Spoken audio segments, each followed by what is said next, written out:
sisi kama Azimio Coalition katika bunge ya taifa, both Senate and National Assembly, we stand solidly with the workers of this country.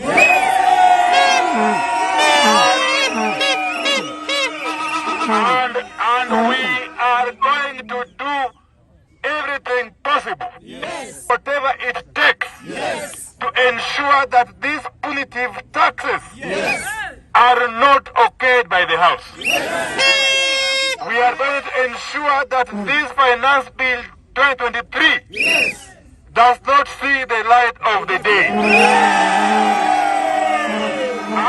As I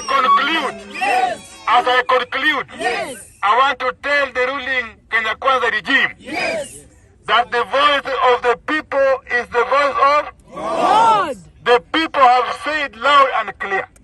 They are against these taxation measures being proposed by this regime. Workers are not desperate for houses. And even if they were, they have got the means of getting houses. They need food. They need school fees. They need basic necessities.